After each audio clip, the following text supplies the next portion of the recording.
Thank you so much, Sandy. And Mira and Rondell, thank you for your incredibly inspiring remarks. Good afternoon, graduates, family, friends, and all of our Manor community. I have the honor of introducing our Manor College 2026 commencement speakers, Ann and Mark Baiada.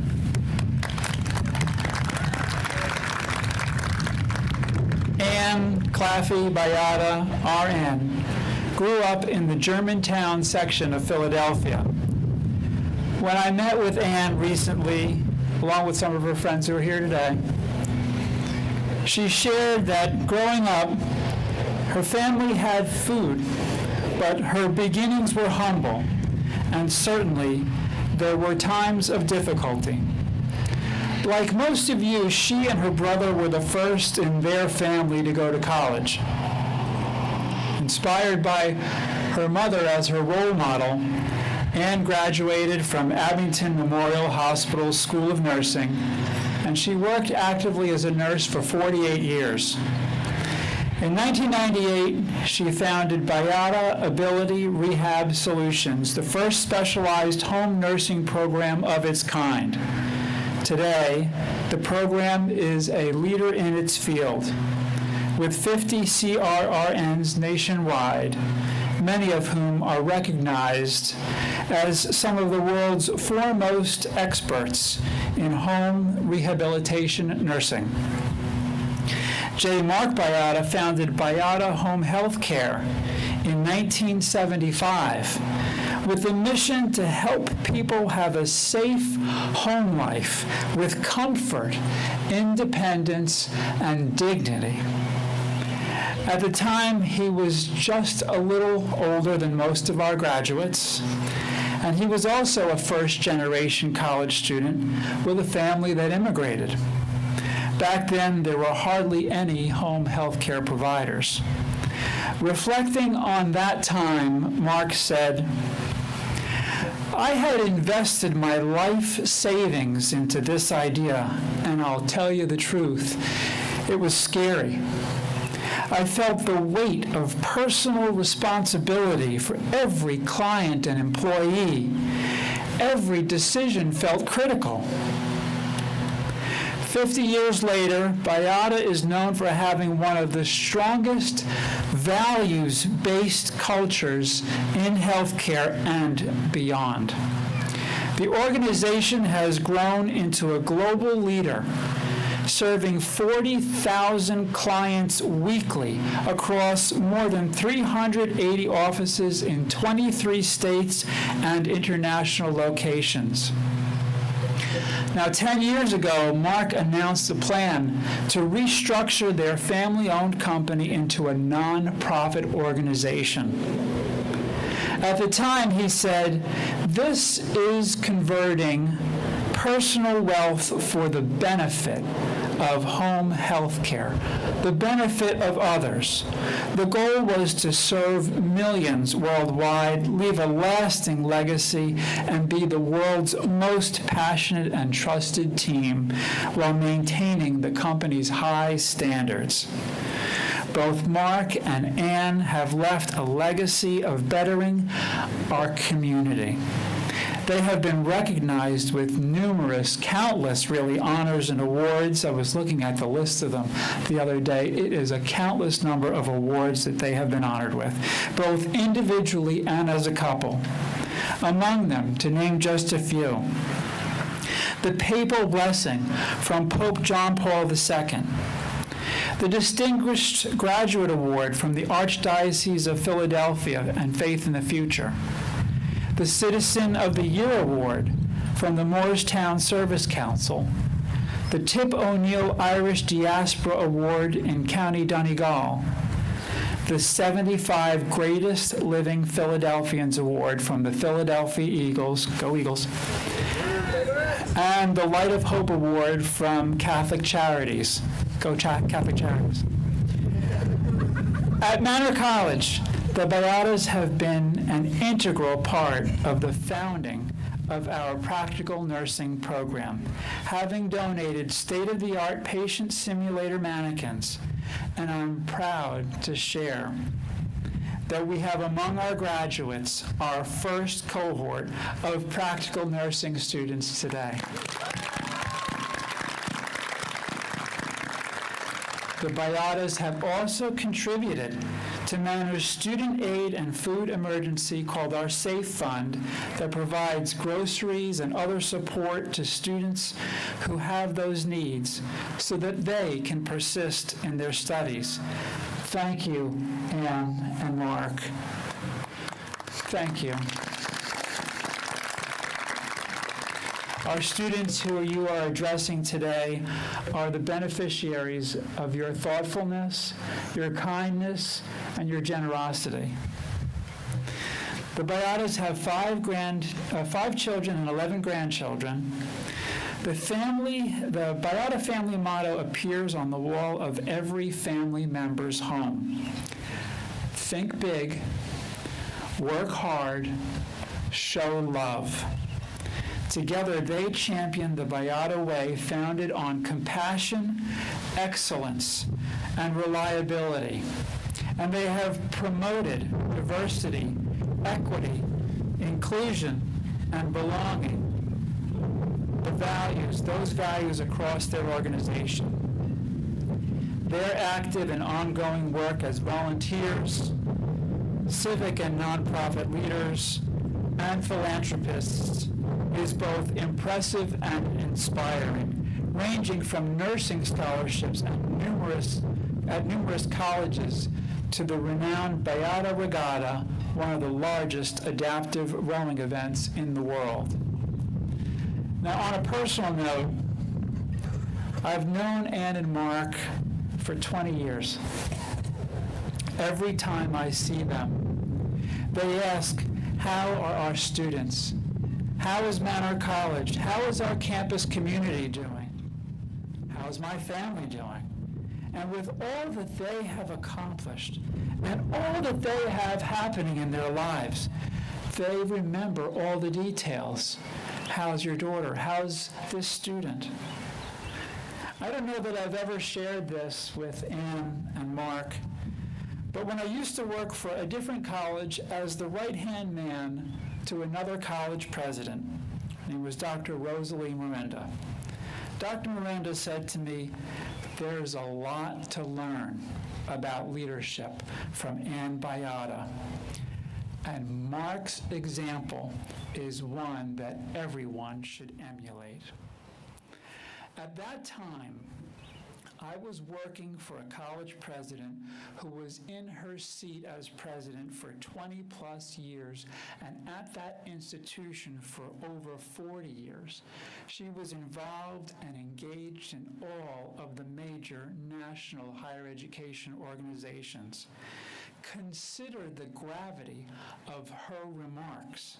A leader among leaders saying that Ann and Mark were people that she looked up to. We do too.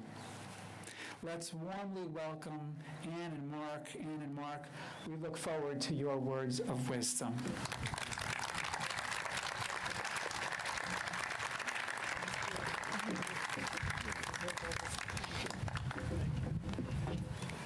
As a woman, I get to go first. Dr. Peri, Board of Trustees, Sisters of St. Basil the Great, distinguished members of the Manor College, faculty and staff, parents and families, honored guests, and esteemed graduates of the class of 2026, it is with great honor that we are here today. And it's an honor to speak to you as you prepare to walk into your new worlds. I want to talk to you today about what is called the power of one. How one person can really change his or her world. How one person can really make a difference. Here are 2 short stories that I read and kept in a file at my desk since 2009. I guess this first story took place before the Easy Pass at our toll booths. Every morning, a man used to have to drive to a toll road to get to work. There were 6 toll booths, but always a long line at the 6th one. Why? Because of the toll booth collector, who had a friendly, personal greeting for every single driver going through his toll. Good morning. How are you today? Even to this man, what happened to your glasses? And the man that wrote this article said his own family hadn't even noticed that he wasn't wearing his glasses because he lost them, but the toll booth collector noticed it. So all these harassed drivers trying to get to work on time always chose the last toll booth because of the power of one, the toll booth collector, who in his own way just made a little difference. Another story, during World War II, a contingent of defeated American prisoners being paraded through a German town. The prisoners were starving and exhausted, as so many other town citizens looked on. A woman, an ordinary German housewife, broke through the crowd and tossed a loaf of bread into a prisoner's hand. She had taken the risk of compassionate action, but she also started a movement, as other women stepped up then to do the same thing, and some of those prisoners were then fed. Again, the power of one. Believe me, as you start your careers or go back to school for more education, you will come across some negative people. You'll have bad days, we all do. But try to remember the power of one, the power within you, that the goodness and kindness that you show others can make such a difference to you in your daily life. Be friendly, support others, believe in yourself and build relationships, and show love.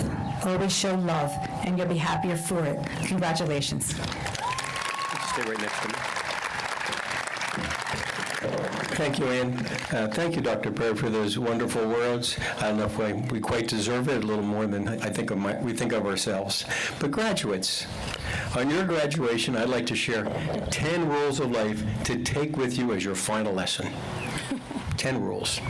Rule 1, open your heart. Open your heart. It's a useful little muscle that will lead you to some big and wonderful places. Connect with other people always. Connect. Of course, the heart works best when you follow rule number 2.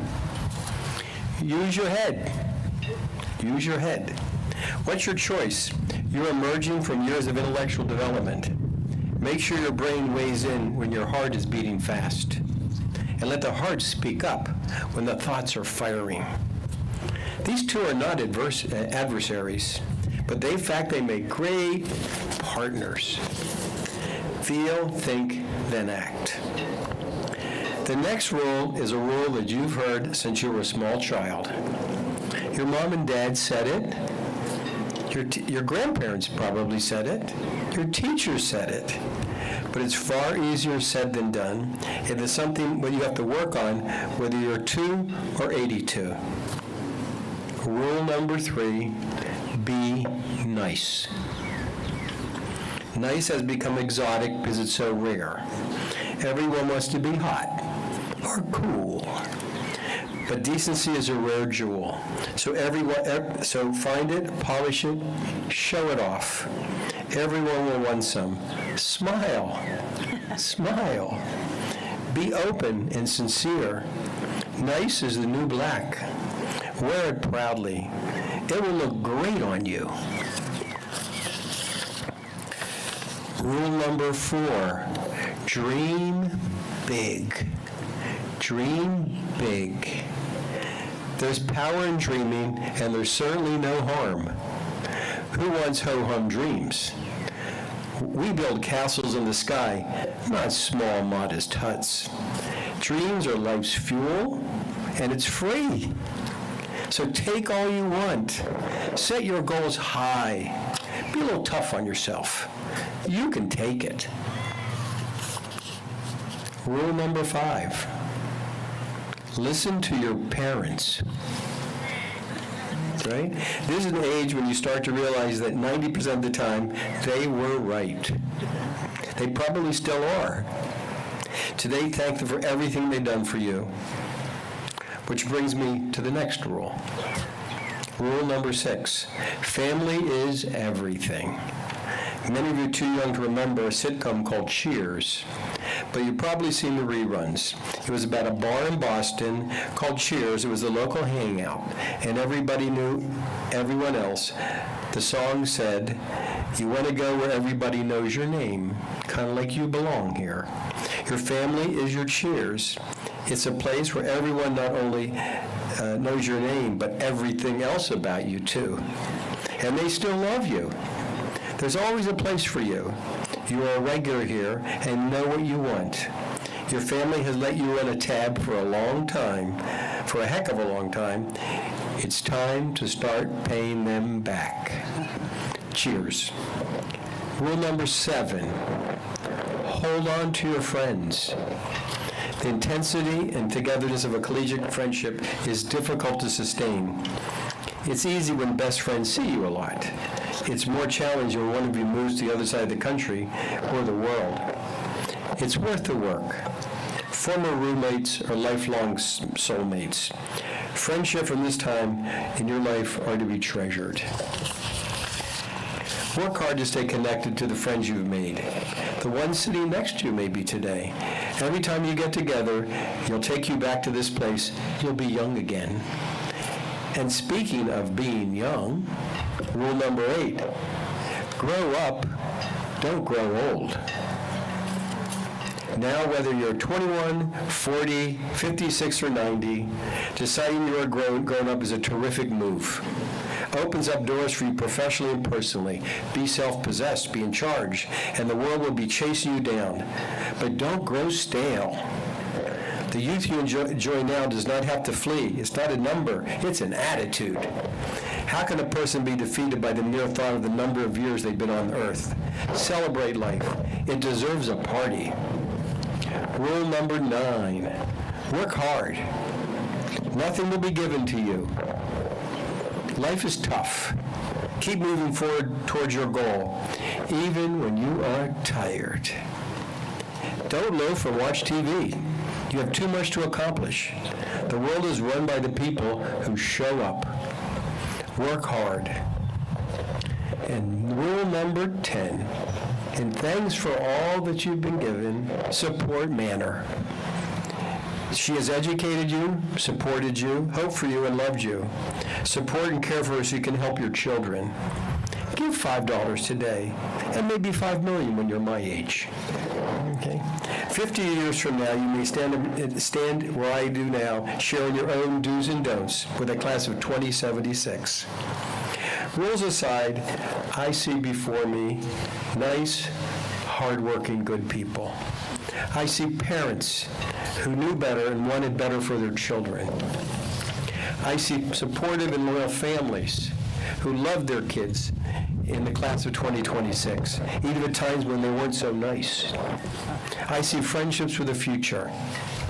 I see vitality is too powerful to fade in the face of age. And definitely, I see educated men and women improving our country and our world. Ladies and gentlemen of the class of 2026, we salute you. Congratulations, and God bless you. Thank you.